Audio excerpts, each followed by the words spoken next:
Okay, we're gonna title this Ice Cream Talks. Eating Haagen-Dazs caramel cone right now, but I was thinking, um, when it comes to human beings and all the above, I think in general, people get pretty afraid of being vulnerable and showing more about themselves. And just gonna like outright say it, I'm probably pretty autistic in some aspect. It's probably why I have so many books, I have to constantly be taking in different forms, and a little bit of ADHD and all the above. Maybe a little bit manic, maybe some depressive, I don't fucking know. But I want to talk to therapists or like psychologists about it. I'll talk to people I love to try and explain, but outside of that, I feel like in society we've sort of psychoanalyzed everything a little bit too much, somewhat, and that works for the mind, right?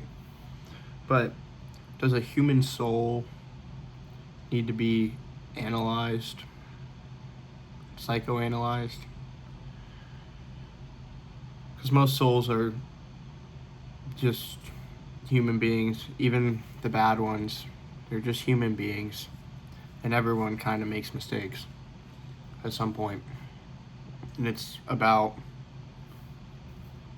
owning up to your mistakes and taking accountability and then just moving forward most of the time. But also different people see differently, you know? And I don't think human souls should be analyzed to the extent that we have, where we label everybody with different mental illnesses and different body dysmorphia things and all the above. We've created labels for everything, whether that be looks maxing, whether that be whatever, you know.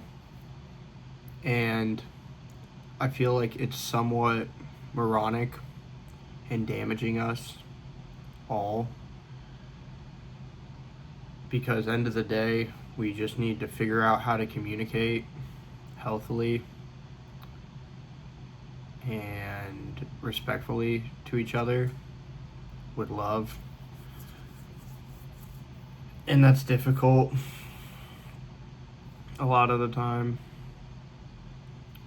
because that requires everybody to control themselves, control their anger, which is ultimately stemming from fear.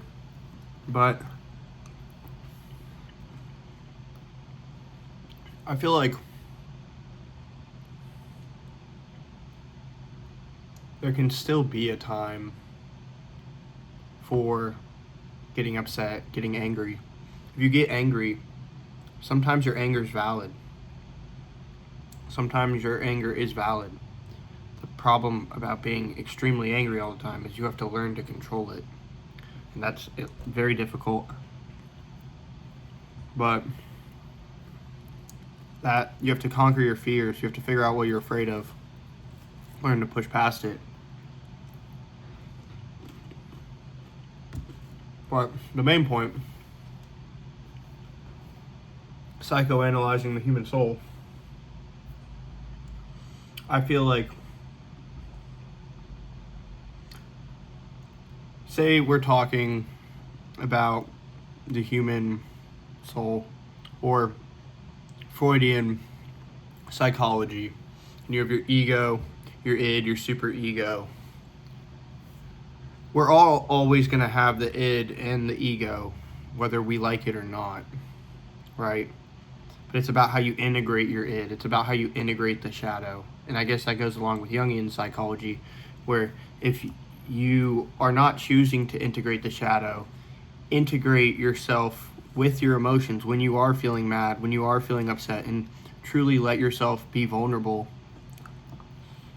with everybody.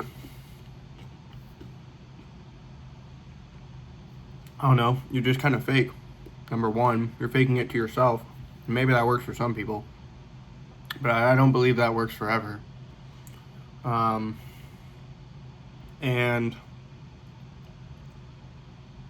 I believe in some aspect, if you just deny the shadow parts of yourself, deny the parts of you that are bad, you won't even, at a certain point, you'll become blind to it. Because it's like you're like, yeah, let me accept the bad parts of me. Fuck it. And when you've done that so many times, you can't even tell it's bad. You know? But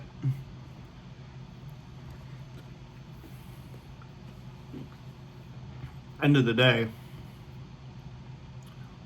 like, letting your mind be vulnerable, letting your soul be vulnerable to other people, that is probably the most powerful thing you can do.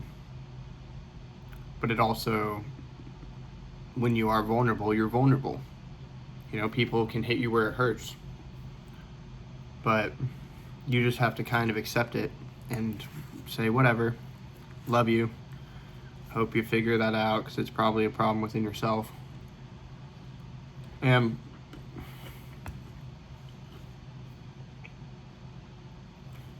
you can't kill the, like, ego either, too. The ego kind of keeps you here. The ego keeps you from, like, floating off into space, floating off into your mind, forgetting who you are. And that's pretty important, you know? Because if you forget who you are, I mean, no one else can remind you, as much as they might try. I don't know. Overall, I think it's about acceptance and all the above when it comes to the soul. Accepting other people's souls. But when we label ourselves with all of these different terminologies, instead of just allowing our natural fruits and natural gifts to grow in branches that they should, grow in the directions that they should, it's not like we fix the direction, and we often just stunt the growth of the branch entirely. Then you have a lopsided tree. Nobody wants a lopsided tree, right? And that can become a lot of people within their mind and soul when you look around outside, right? But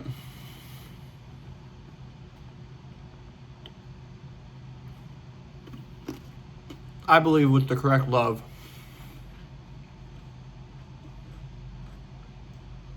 caramel cone's gas has like that crunchy cone in it, you know? I believe that with the right love and affection and honestly attention's important, but really presence, somebody being there tending to it when it needs to be tended to, the right branches can grow back. You know? It's like grafting a tree, I guess. But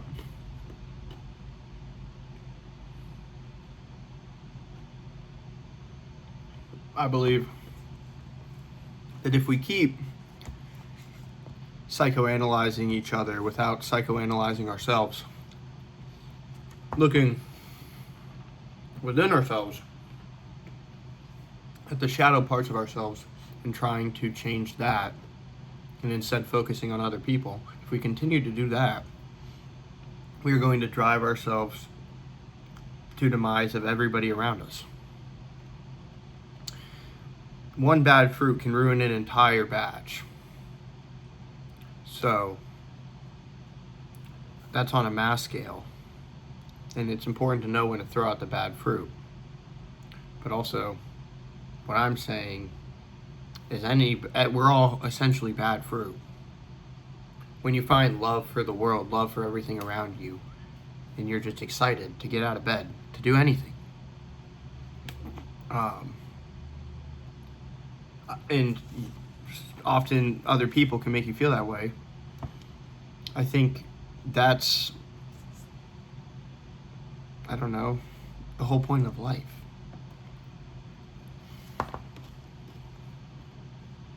Kind of.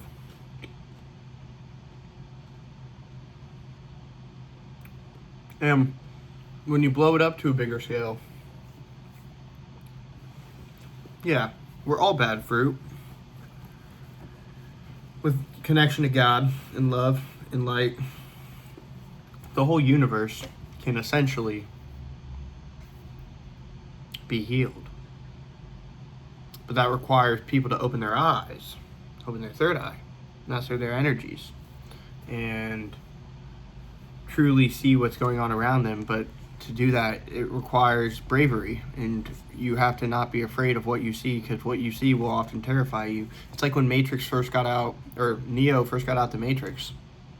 You know, he was looking around, like, from the world he was in before. This shit looked horrible. That shit was probably terrifying as, like, all can be, you know? And that's kind of the same thing with when you take off your, like, charades that have hindered your vision your entire life. And a lot of people are not ready to break away from the system because they rely on it so heavily. But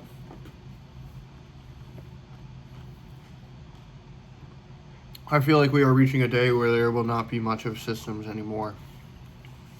But that relies on the people, and the people in power to do the right things. And when does that ever happen? So, fight like hell, you know. Don't let people tell you who you are.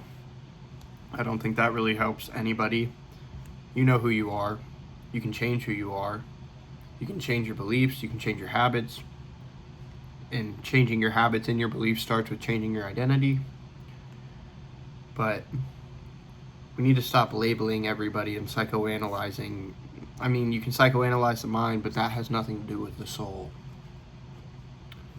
You can psychoanalyze the mind, sure, but what does that say about the air I breathe? What does that say about the blood that pumps through my heart? Nothing. So, I don't know. Anyways, that's been Ice Cream Talks. I love you. Apollo out.